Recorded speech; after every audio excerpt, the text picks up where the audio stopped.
Hello everyone, welcome to my March reading wrap-up, and I did read 7 books in March, so I'm quite happy with that. And maybe within the next day or two I will go over some of the books that I received from Awesomebooks. It's a UK-based website, and it sells new and used books, and I did make an order, and I did get my first order. I made quite a few orders actually, and I think I ordered March 23rd and they arrived April 3rd. So it took about 11 days to get to Canada, which I'm happy about. I think that was pretty good, especially over the Easter weekend. And this particular set of books are all the used books. I did buy some new books also because they're a little better priced than here in Canada. And yeah, so I will do that on another video, or this video would be way too long. But I did get Richard Osman's The Last Devil to Die, so I am so happy to get this. This is the 4th and final book in the Thursday Murder Club mystery series, and this has made everyone cry. So yeah, it's going to be a tough read. There's a few little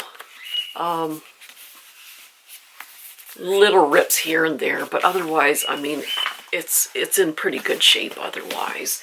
And some of these other books, like this one, The Strange Adventures of H by Sarah Burton, this is a used book and it looks brand spanking new. I mean, there's no wear and tear even on the spine. So I will show the rest of those in another day or two, but I'm quite happy with how quickly they shipped, because it said it would take 4 to 6 weeks to get to Canada, and it's like 11 days.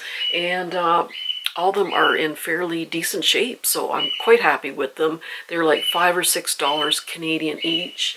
I think The Last Devil to Die was about $10, but still it was a very, very popular book, and trying to get it here, forget it. So quite happy with that. Alrighty, so I will go through the 7 books that I read in March. And the first one is Ambrose Parry's The Way of All Flesh. And Ambrose Parry is actually a husband and wife team. So his name is actually Chris Brickmeyer. And then his wife is an anesthetist. So she kind of helps out with the medical part of this. So this follows 2 main characters. There's Will Raven, who is a medical student or medical apprentice, and there's Sarah Fisher, who is the maid in a doctor's home. So Will Raven is actually a student or apprentice to Dr. James Simpson, who is actually a real-life character. He was very innovative and made a lot of advances in medicine. When we were in Scotland, we actually visited the medical museum there, and he made a lot of contributions to medicine. So Will Raven is living in Dr. Simpson's house. He has sort of a clinic inside his house, and he's a student there, and then Sarah is the maid, but she's extremely intelligent. She's very interested in medicine. She helps out with the clinic, and there's some murders of young women throughout Edinburgh, and this takes place in 1847. And there's a lot of similarities between the two, so Will and Sarah end up investigating these murders. So yeah, I love medical history, being a retired nurse. I love the history. It takes place in Scotland. It's very atmospheric. The very good characters. They are complex. They're not these like superficial characters. There's really a lot to them that you learn about. So yeah, I'm really looking forward to the rest in the series. And I just bought the final, or well, not the final one, but the 4th book in the series from Awesomebooks. I got the used copy. So yeah, I'm really enjoying this series. Well, it's only the one, but so far so good. And the next book is Steeped to Death, and this is a witch's brew mystery, and this is by a Canadian author, Gretchen Rue. I believe she's from Alberta, and this follows Phoebe Winchester, who her aunt, who was like a second mother to her, has passed away. So she's moves to this small town, and she kind of takes over her aunt's house, and also she ran a bookshop and bakery. So she takes over sort of to start her life anew. There's a private investigator living above the shop who used to be a childhood friend of hers, and now he's a private investigator. And previously everyone thought that her aunt was a witch. She lived on top of this hill in this old mansion, and they kind of called her a witch. And then she finds out later, as the story goes, that yeah, there's maybe something to these teas that her aunt brewed, and she's kind of wondering if she doesn't have some witchy powers herself. And there is a body found in the back alley of her store one morning, and she kind of helps with the investigation and that. And yeah, it was a fun book. There's actually some recipes, because it is a cozy mystery, because I love how they talked about the bookshop and how they had a bakery inside the bookshop. There's actually a recipe in the bag for Earl Grey tea shortbread, which I'm going to make sometime. I love Earl Grey tea, and this sounds really, really good. So there's a few recipes in the back. Yeah, it's a murder mystery. I kind of guessed who it was, but I had fun getting there. So yeah, I give this like a 3.75. I did purchase the second book off Book Outlet. Yeah, it was just a cozy, fun murder mystery, and yeah, I loved them talking about the tea and the baking and everything like that. So it was a fun book. And this is Lying Wait by Liz Nugent. So this is the first book that I have read of hers. And this follows two different families. Now, the very first sentence in the story is, "My husband did not mean to kill Annie Doyle, but the lying tramp deserved it." So that's how it starts. So the first family, the wife is Lydia, and like she says, her husband has killed this woman called Annie Doyle. And it takes a while to find out why he did it, but you find out slowly throughout the story. And then the other part of the story follows Annie Doyle's family.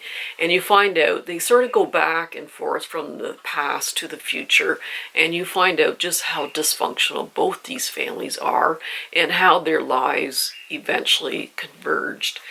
So yeah, it was very interesting. There's just reveal upon reveal upon reveal. It's definitely a psychological thriller, because there's just the dysfunction in both families. You can see how they kind of ended up where they ended up. Yeah, it was very interesting. Kind of a unique premises.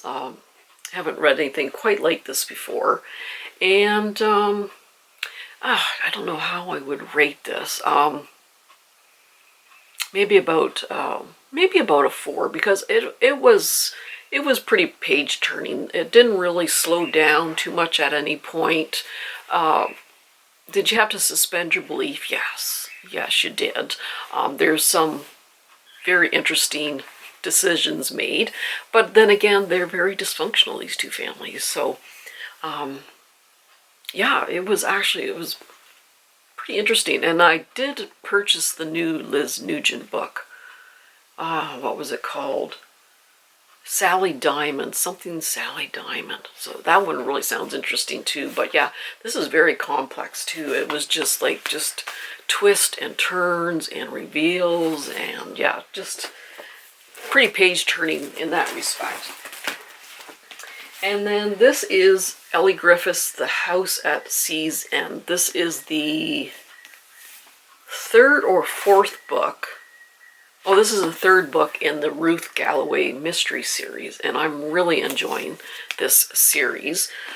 So Ruth Galloway is a forensic archaeologist, and she helps the police anytime a body is revealed or unburied, maybe from an archaeological site or a construction site, what have you. There's a body found, and then she goes and she determines how old the body is, whether it's a cold case or it's just a recent murder, and so she helps the police out. So on the coast of Dorset, there was a very violent storm one time, and they uncovered these bodies, and they found out that they were from probably around the era of the Second World War, and they figured out there were perhaps some soldiers in that, so they do some investigating, both her and the detective.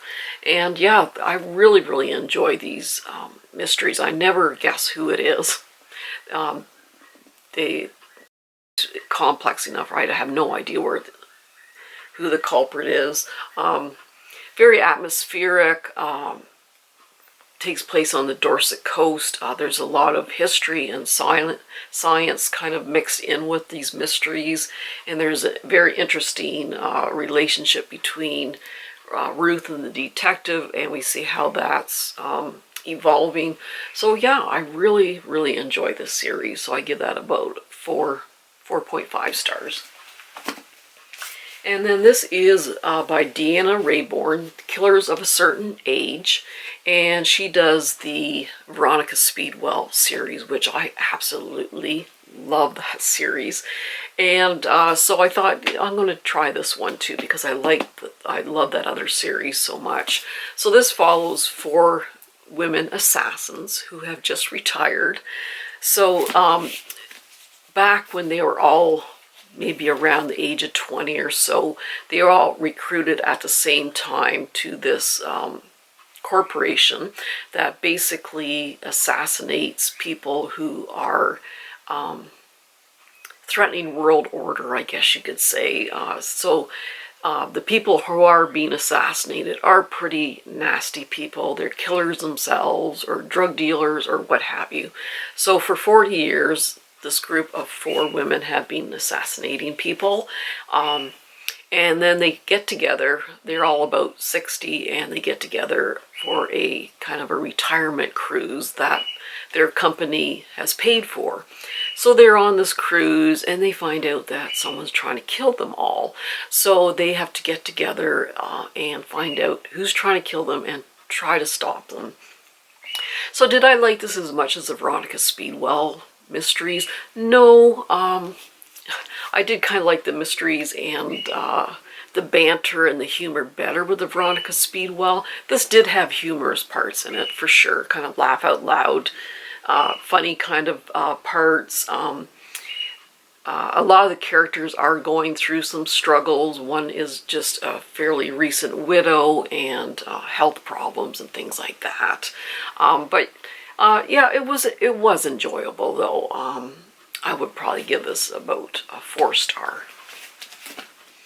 And this is Rose in a Storm by John Katz, and this actually follows this, I think it's a Border Collie Shepherd mix, and Rose lives on the farm with this farmer in New York State, and the farmer, his wife, has recently passed away, maybe about 2 months or so ago, and they find out basically the storm of the century is descending upon their farm, and they have to get it ready, and it's told through the eyes of Rose, though it's more like the third-person narrator, I guess you could say.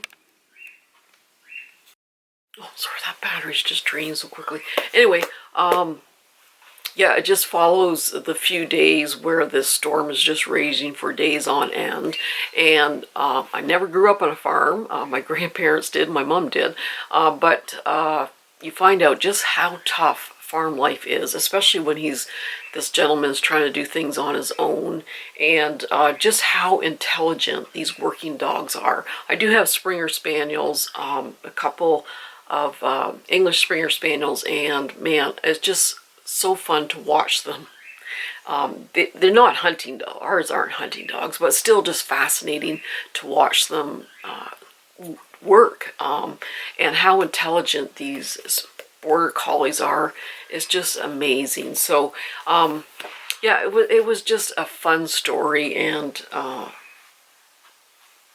if you love dogs, especially working dogs and farm life and that, this is really a good book. So I give that a 4 stars. And the last book is Lady Darby Mystery. This is the 4th book in the series, A Study in Death. And this is by Anna Lee Huber. And these take place in 1830s Scotland. So this follows Lady Darby, who was from a fairly wealthy family, and then she married this very abusive person who, because she was a very good artist, he forced her to make paintings and drawings while he was dissecting bodies and that, and she just hated it, and she never really got over it, and then her husband ended up passing away, and then she was put on trial, but she was acquitted. Then she's trying to get back into society, and which is pretty tough when you've been on trial. And she does investigations with this inquiry agent called Sebastian Gage, and their relationship is continuing to develop throughout this series, and they solve murder mysteries. It's very atmospheric.